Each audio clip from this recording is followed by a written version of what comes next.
Good morning, everybody. It's been a long time since I did a live video. I thought I would come on here. I'm not in my car like I'm usually when I'm doing a live video, but I hope a lot of you guys are A, getting ready for work, B, maybe just getting up and having your coffee. I'm hoping I'm able to get most of you because of course we work during the day. Hopefully you're not on Facebook while you're working.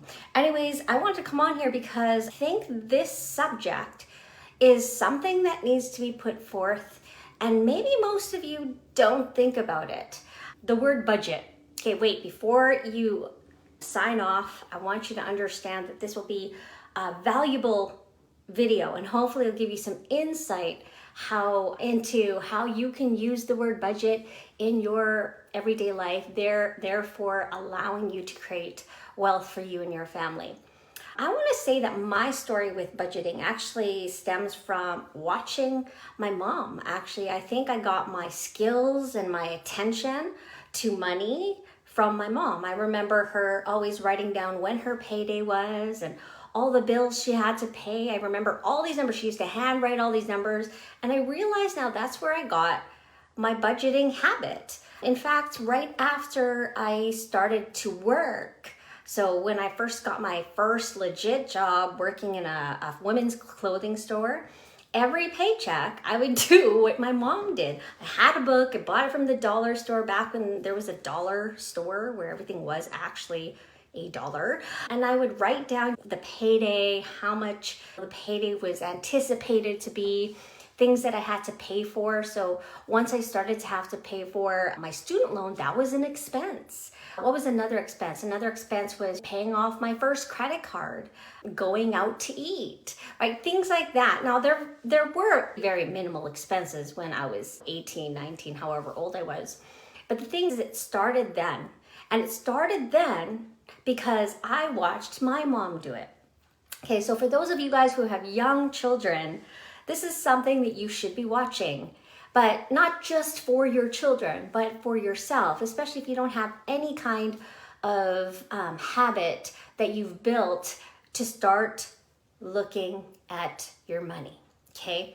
I know a lot of you guys probably look at your money maybe through the eyes of a bank statement, which is fine. But there's something to be said to be planning what that bank statement's gonna look like. Isn't there? Is that not the word budget? Is that not what the word budget means? Is to actually budget things accordingly, not look at something that's already been spent. Let me give you an example. If you owned a company, or let's not say you don't own, let's say your friend owns a company, okay? And they're looking for investors. And you're like, do your due diligence. You look at their statements, you want to say, I want to look at your net worth statement and your income statement. How profitable are you? Let's say your friend asks you to invest in his company. Wouldn't you do your due diligence and say, okay, how profitable are you? I don't want to lose money. So you find out that your friend, who has very little experience in business, is spending way more than they're bringing in. So you start to question, what's this? And they're like, oh yeah, it's stuff we need for the business. Okay. When do you expect to get it back? When do you expect for this debt to come back? It's like, whenever we sell enough products, right? That's not going to sit very well with you, is it? Knowing that they're not even profitable, but they're always in the negative. You would probably not venture into that company knowing that it was spending way more than it was earning. Because eventually that company is going to go bankrupt and you're going to lose all your money anyways, right? I need you to think about your life as a business. Your life as a business, except there's no investors, of course, maybe there is, but there's no investors in your life. The investor in your life is your future you. Your future you is counting on you to be making the right decisions, spending less than you earn, putting money away for your future self, because all they have is your habit right now to save money for them to live. Okay? So I'm here to talk about how you can fit budgeting into your lifestyle, because I realize it's not the most sexy word. Believe me, I get it. But turning a blind eye is not going to make it go away or make it get better. So find a way that it makes sense for you to start doing it. Look at your money more often, first of all. And looking at your money at the end of the year when you're doing your taxes is not gonna help you become wealthy, okay? And now I'm not saying that you have to look at it every day. I don't want you to be stressed out about this, but make it fit your lifestyle. Here's an example, okay? And again, this is something that's worked for me, and it worked for me, and then I ended up not doing it for a few years and it didn't work. And I start to get stressed, and then I start to come back to it. I'm like, okay, I feel better now. So hopefully it gives you peace of mind as well as it did me. Anyways, every paycheck I would look at all of the expenses that are about to come out, okay? And I structured it so that I look at my paycheck every time we got paid. So even if my husband got paid and he got paid every other week, so we got paid literally every week, I would look at our paycheck every week. But not just look at it. Before I looked at it, I would look at how much money needed to be in the account so that our fixed costs would need to come out successfully. Okay? For those of you who work in the banks, you guys understand. You see a lot of people bounce their checks or bounce their payments. You wonder, how did you not know this payment was there? And sometimes it's just a matter of being organized and keeping payment accounts separate from your actual spending account. So that's probably the first recommendation I'm going to give all of you. If you have pre-authorized payments like mortgage payments, insurance payments, car payments, and typically they're probably coming from the same account, keep that account separate from where you would spend your money, okay? And so every payday, I would look at, okay, so let's say it's the middle of the month. Happy Valentine's Day, by the way. It's February 14th, 2024. And let's say that I had payments coming out at the end of the month, February 29th. We actually have a leap year this year, February 29th. And let's say that I have a whole bunch of payments coming out that day.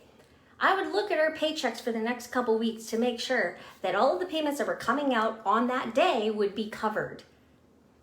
Okay? And so I would do everything in my power to make sure that maybe in the last 4 weeks, I've been accumulating that amount of money to land in that account on the last day of the month. That's just me. That works for me. That might not make any sense for you, but that works for me. Looking at it every week, knowing we get paid, paying the bills, and then going on with my day, okay? Now, maybe you're the kind of person like, I don't have a spouse and I only have one paycheck and, you know, I only get paid bi-weekly. Look at it at least bi-weekly, every payday, okay? Every payday, look at how much money you anticipate things are gonna come out, and then making sure that account, that money is gonna come out of is covered or is going to be covered. But this takes planning, okay? This takes planning. Budgeting is not reacting, budgeting is proactively planning. You need to plan how you can make your future self comfortable in retirement. That's really what this comes down to. That's really what this comes down to.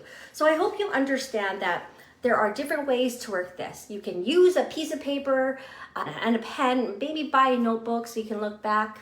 The first thing I would probably encourage you to do is actually look at what you're spending. Take a bird's eye view of 3 months of spending. Look at all your utilities, all of your debt payments. You got to pay off your debt, even if it's a minimum payment, right? And you should be seeing your debt coming down if you're structured and you're paying it off.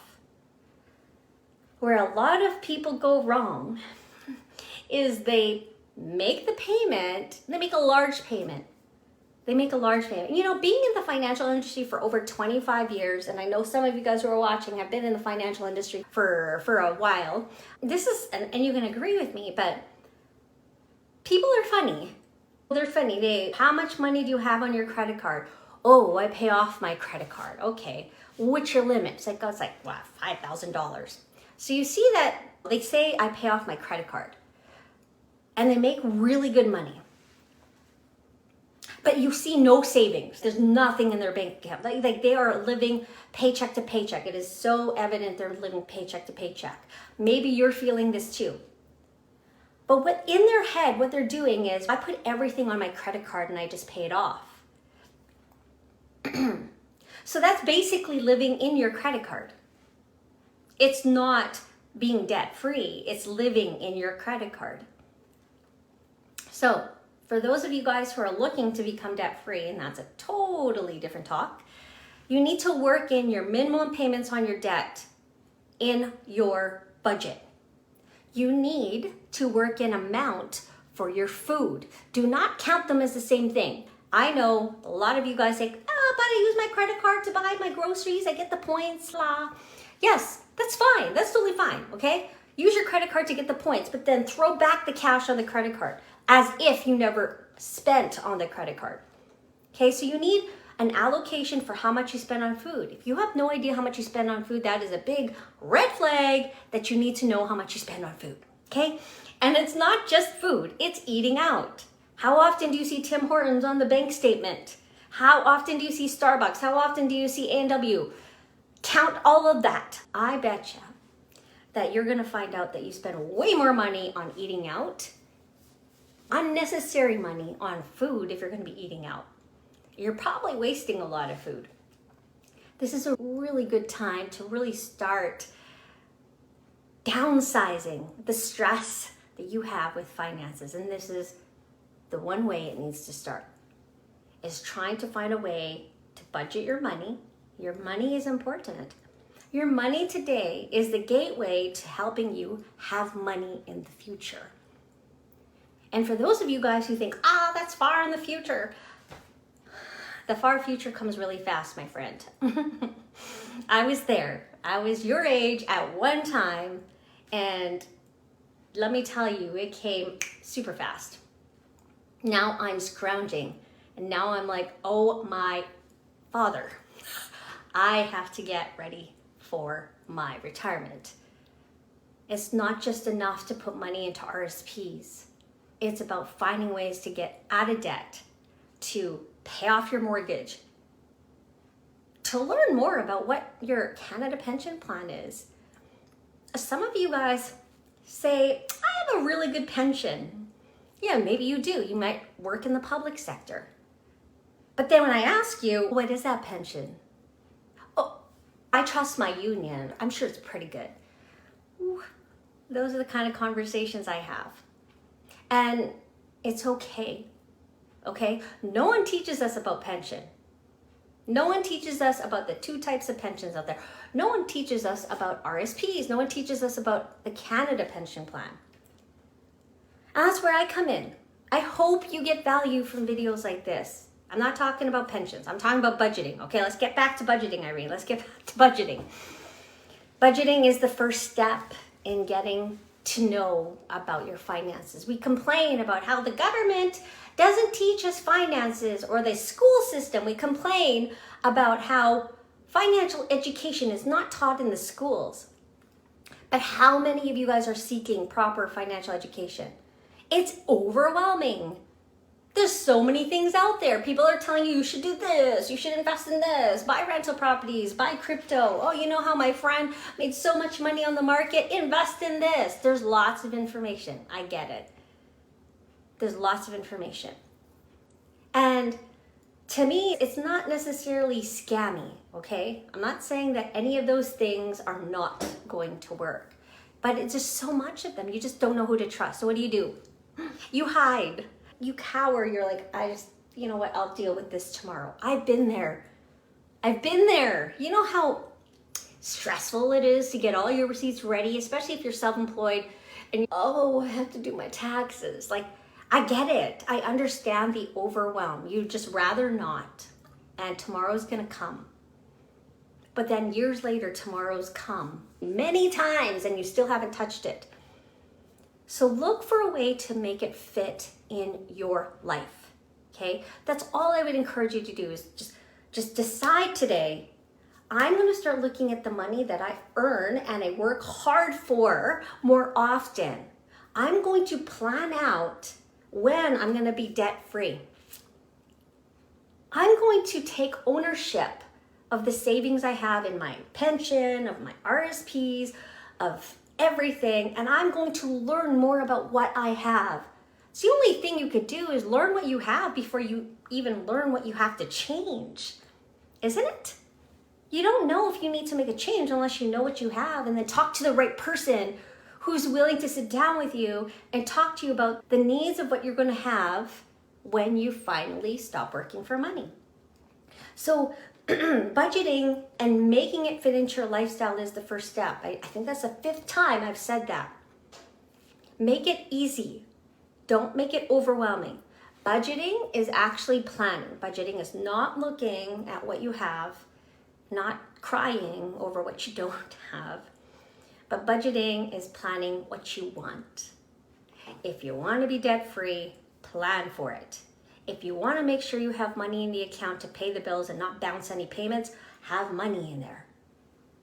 You know how much you get paid. You know how much your payments are. Or maybe that's what it starts with, is actually knowing. So, I hope you got value from that. I know it's not the most exciting topic in the world, but it starts right there. If you felt like this was a valuable video, if it got you motivated to start looking at your money, please comment, share this video.